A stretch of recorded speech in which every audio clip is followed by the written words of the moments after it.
ওই ছোট্ট গাড়ির তুলনায় এখন আমার এই বড় গাড়িটার অসহায় মনে হইতেছে।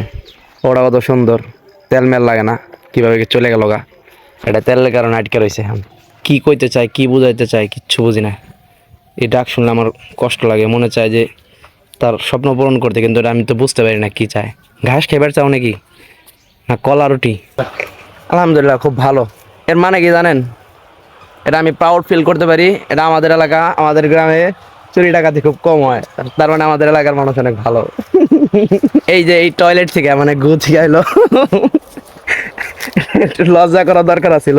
মানে গ্যাস তৈরি হয়, আমি প্রথমবার শুই না এত বেশি হাসছিলাম, মানে আমি পাগল হয়ে গেছিলাম, আমার বিশ্বাসই হয় নাই। কিন্তু এখন অনেক মেহনত করতেছে, অনেক কষ্ট করে করে ডিম পারে তো, এই কারণে এগুলার কালার চেঞ্জ হয়ে গেছে, অনেক ময়লা হয়ে গেছে। ময়লা হওয়ার পরে আর এগুলা গোসলও করে না তো। আসসালামু আলাইকুম এভরিওয়ান, কেমন আছেন আপনারা? আশা করি আল্লাহ তাআলার রহমতে আপনারা ভালো আছেন। আই এম অলওয়েজ আলহামদুলিল্লাহ। আজকে হচ্ছে 2 ফেব্রুয়ারি, রোজ সোমবার।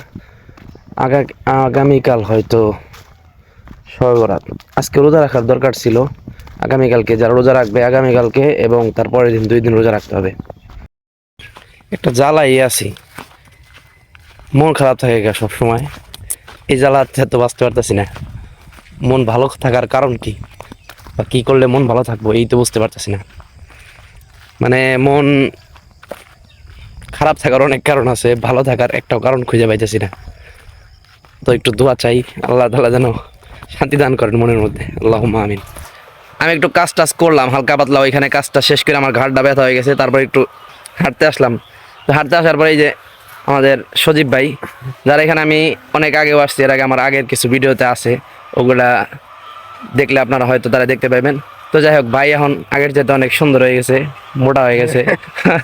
তো যাই হোক, ভাইয়ের সাথে আসার পরে ওই যে ওই পাশের যে ফার্মটা আছে, ওই মুরগিগুলো আমি আপনাদেরকে হয়তো আরো 5-6 মাস আগে দেখাইছিলাম, না 5-6 মাস না আরো বেশি হয়তো। একদম ছোট ছোট যখন ছিল তখন আমার এই ভিডিও, মানে আমার মোবাইলে ভিডিও করা আছে ওইগুলা। এগুলা এখন ডিম দেয়, ডিমগুলো একটু পরে দেখাই। তার আগে দেখেন এই যে সময়ের সাথে সাথে এই পাশে আর একটা ফার্ম বানাইছে বড়।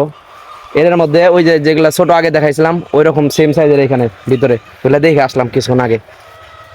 এখন আমি একটা জিনিস বাইরে জিজ্ঞেস করলাম, এই যে এই বড় বড় 2টা ফার্ম এনে থাকে ভাই, মানে আমার কাছে এই কতক্ষণ আগে বাইরে আমি জিজ্ঞেস করছি যে অনেক নিরাপত্তাহীনতার সাথে থাকে। এই যে মাত্র লোক কয়জন, এই ভাই একা থাকে আর এইখানে ভিতরে একজন ভাই আছে। তো মানে ওরকম কোনো বিপদ টিপদ হয় না? আল্লাহর রহমতে হয় না। হয় না। না আমি একটু চিন্তা করি মাঝে মাঝে, ছোট্ট রাইসে যে আমগনে তো মাদ্রাসায় মাঝে মাঝে কবিতা টবিতা নিয়ে যায়, খোপে থেকে মুরগি চুরি করে, এরকম কিছু করে না? আলহামদুলিল্লাহ খুব ভালো। এর মানে কি জানেন? এটা আমি প্রাউড ফিল করতে পারি। এটা আমাদের এলাকা, আমাদের গ্রামে চুরি ডাকাতি খুব কম হয়, তার মানে আমাদের এলাকার মানুষ অনেক ভালো। আরেকজনটা যাই, ছোট বন্ধু, ওরে আমি হয়তো আমার আগের কিছু ভিডিওতে দেখাইছি। গতকালকে ওর কথা হঠাৎ করে মনে পড়ছে, আমি ছাদে উঠছি, ওকে বাসার দিকে তাকাইছি, তখন আমি চিন্তা করছি ও বাড়িতে আছে কিনা।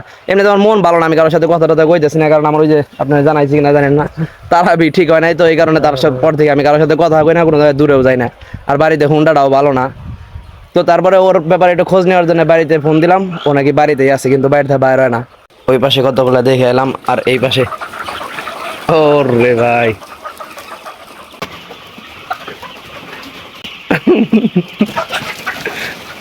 ঢুকবো কোন দিয়ে এটা এখন? ও আচ্ছা আচ্ছা। আর একটা আবিষ্কার, সেটা হলো এই যে এই টয়লেট থেকে মানে গু থেকে এলো। একটু লজ্জা করা দরকার ছিল। মানে গ্যাস তৈরি হয়, আমি প্রথমবার শুই না এত বেশি হাসছিলাম, মানে আমি পাগল হয়ে গেছিলাম, আমার বিশ্বাসই হয় নাই। ওরে আল্লাহ রে, গ্যাসের মধ্যে ডুইবা যাইতে লইছিলাম। ময়লা উড়েছিল তো। খুব বেশি গন্ধ নাই বুঝছেন, আপনারা আবার কইবেন আমরা পিছে আসি, এত বেশি গন্ধ না। জাস্ট একটু দেখানোর জন্য এদিকে আসলাম। এই যে এখান থেকে ওইখান থেকে গু মুরগির দিয়ে মানে পরে পড়ার পরে এইদিকে আসে না ভাই? ওইখান থেকে মনে হয় যে এখানে ঢুকে, তাই না? এখান থেকে আবার ওইবার তারপরে কি গ্যাস? ও আল্লাহ, লাইন দিয়ে 2টা নিচে। ফিট দেওয়ার জন্য। ও আচ্ছা আচ্ছা আচ্ছা, মানে কেমনে সম্ভব বুঝলাম না ভাই। আপনি ওই যে উপর থেকে 2টা নিছেন না? ও আচ্ছা, নিচ থেকে একটা লাইন থেকে এই যে উপরে আবার 2টা লাইন নিচে। খুব সুন্দর। গ্যাস কি চলে ঠিক মতো? চলে আলহামদুলিল্লাহ, তো খুব ভালো। এই বড় মুরগিগুলার ইগুলা দেখে আমার কাছে খুব ভালো লাগছে। গতকালকে ডিম নিছে এগুলা থেকে, হয়তো এই যে এরকম টাইমে 11টা বা 12টার দিক দিয়ে এখান থেকে ডিম কালেক্ট করা হয়েছে। কালেক্ট করার পরে 24 ঘন্টা যাইতে না যাইতে দেখেন আবার কত ডিম। আলহামদুলিল্লাহ, মাশাল্লাহ, খুব ভালো লাগলো দেখে। ওই মুরগির ব্যাপারে, এই মুরগিগুলাই আরও 5-6 মাস আগে অনেক বেশি ব্রাইট ছিল, মানে অনেক বেশি কালারফুল ছিল, সাদা ছিল, দেখতে অনেক সুন্দর লাগতেছিল। কিন্তু এখন অনেক মেহনত করতেছে, অনেক কষ্ট করে করে ডিম পারে, তো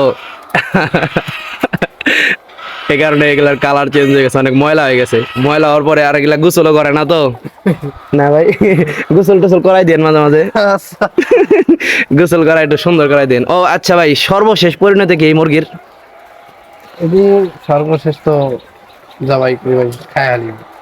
ওই সময় আমার দাওয়াত দিন, হ্যাঁ? আচ্ছা ওই সময় আমি ভাইয়ের কাছ থেকে দাওয়াত নিলাম, এগুলা যখন ডিম পাড়া সমাপ্ত হইব তখন এই জায়গাতে আমরা মুরগি নিতে আসবো ইনশাল্লাহ।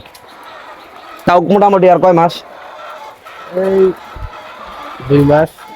ও আচ্ছা আচ্ছা, আর 2 মাস আছে। 2 মাস পরে আমার এটার খোঁজ খবর নিতে হবে আবারও। এটা খালি বৈশা বৈশা এটা দেখে মজা নেয়। আমাকে ওই অস্ট্রেলিয়ার কালার গরুটা একটু পরপরই জোরে জোরে ডাকে, কি কইতে চায়, কি বুঝাইতে চায়, কিচ্ছু বুঝি না। এই ডাক শুনলে আমার কষ্ট লাগে, মনে চায় যে তার স্বপ্ন পূরণ করতে, কিন্তু এটা আমি তো বুঝতে পারি না কি চায়। ঘাস খাইবার চাও নাকি, না কলা রুটি, কি চাও? আমার দেখলে যায় দেখ, আমি না কি কইলো কেউ বুঝলাম, আমার একটু কইন তো। গাঙ্গে যেতেছিলাম, হঠাৎ একটা জিনিস খেয়াল করলাম, আমার সাথে আছে মূলত কেউ নাই, একাই আইছি। যাই হোক, একটা জিনিস দেখলাম, আপনাদেরকে একটু দেখাই। আমি বসে রয়েছি, ঠিক আছে? এই বসা অবস্থায় দেখেন, মানে আপনারা বুঝতে পারেন না বিষয়টা। এই যে গাছের গোড়া আর এই যে লবিরটা, মানে এই ফার্স্ট টাইম আমি এত নিচে দেখলাম, মানে একটা ঘাস এত নিচে বুটটা হয়েছে। বুঝলাম না কাহিনী, এগুলা ভিন্ন জাতের মনে হয় বুটটা। পেঁপে ক্ষেত, ওই পেঁপে না সামনের দিক দিয়ে, মানে রাস্তার ওই পাশ দিয়ে খুব কম, তো রাস্তার এই দিক দিয়ে অনেক বেশি। এই যে এই পাশে আবার বেশি, গাঙ্গের এই পাশে। তো তার মুখে শুনলাম তিনি নাকি এই পর্যন্ত মোটামুটি 5 লাখের উপরে বিক্রি করা শেষ পেঁপে। আলহামদুলিল্লাহ, খুব ভালো লাগলো এটা শুনে। ও দেখেন চোরাই করে কি একলা একলা। এই কি করে রে, কি করস ঘরে বারস কে? ডরাই গেছে। আমার একদিন পড়াইলাম তো গাঙ্গে, এনে যেটা কলা খাত করে লাইছে, কেন কলা ধরে নাই, অবশ্য ধরবো খুব কাছাকাছি ধরার, কারণ এগুলা সাইজে ছোট ছোট হয়েছে, এই সাইজে কলা ধরে। এটা আমি খেয়াল করলাম, মানুষ পেঁপে ক্ষেত অনেক বেশি করছে, প্রচুর পরিমাণে পেঁপে ক্ষেত করছে, তার মানে পেঁপে তো অনেক লাভ হয় মনে হয়। আর মূলত ওগো বয়স চলতেছে বড়ই খাওয়ার। একটা আমরা খাইতাম ওই যে গাছে, ও গাছে কি জানি সাইনবোর্ড টানাইছে, আল্লাহ জানে। আমার খাওয়ার মতো মানুষ নেই। এই গাছে যে বড় হয়ে যাবো আমরা ভাবতে পারি নাই। এই দেখেন কত নিচে, কত কাছে কাছে বড়ই, এলে এখনো পাকে নাই। দেখি ভালো বড়ই পাই নাকি। অনেকগুলো বড়ই পারছে, এই বড়িটা আমার কাছে ভালো লাগছে। এটা একটু বাঁকা, এই কাঁচা দিকে খাইবো এখন, মাটিতে খাই লাইব।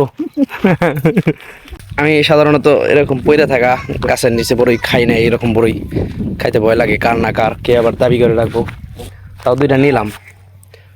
আসলে মূলত এইসব গাছের দাবিদার কেউ নাই, একলা একলাই ও এগুলা পরবর্তীতে মানুষ নিজেকেও মালিকানা বানায় নেয়, খাওয়ারে খাইতে যায় না, নিজেরা মালিকানা দাবি করে। এমনিতে সারা গাঙ্গের পারে এরকম খুব বেশি মানুষ নেই, বাট এই যে এইখানে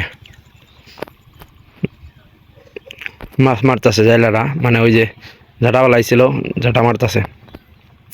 হয়তো জাকির আছে ওইখানে, তো ভালো করে চিন্তাছি না যে রাখতেছি না। আর এইখানে একটা সুন্দর বসার জায়গা পাইছি, খুব বাতাস, খুব ভালো লাগতেছে এই জায়গাটা আমার কাছে। একা আইসি তো এর লেগে আমার একটু নার্ভাস লাগতেছে। আরেকটা জিনিস আপনাকে দেখাই, এগুলার মানে কি, মানে কি লেখে আশিক বাকেট, আশিক লাভ, আশিক মানে কি এগুলার কি ব্যাখ্যা কি? বিশাল বড় একটা ঝামেলার মধ্যে আছি, অনেকদিন পরে একটা বোঝা নিছি। ঘাড়টা এই যে ব্যথা, আমি ভালো করে ঘাড় নাড়াইতে পারি না, একটু নাড়াচাড়া করলে ঘাড় ব্যথা করে, কি বিপদ না, মনটা লাগে। এখন একটা সুন্দর জায়গায় এসে বসে রয়েছি, আশেপাশে এইদিকে পোলাপান নাই, আমার একটু দূরে সামনে পোলাপান আছে, ওরা অনেক কি করে ওখানে যেতে পারতেছি না, আমি একলা একলা। এদিকে আইলে একটু ভালো লাগতো, আর একা একা গোসল করতে নামতেও আমার এখন কেমন জানি লাগে, শরম লাগে।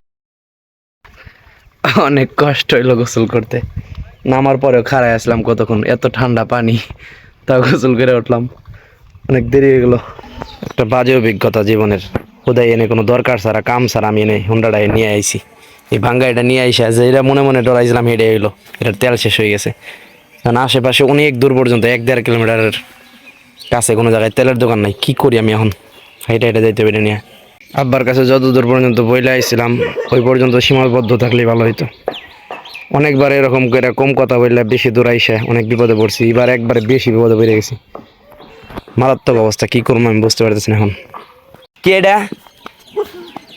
হ্যাঁ, এটা কি তেল নিয়ে আয় পড়ছো? কি কই হ্যাঁ, হুন্ডা হুন্ডার তেল, কাম হইছে আলহামদুলিল্লাহ।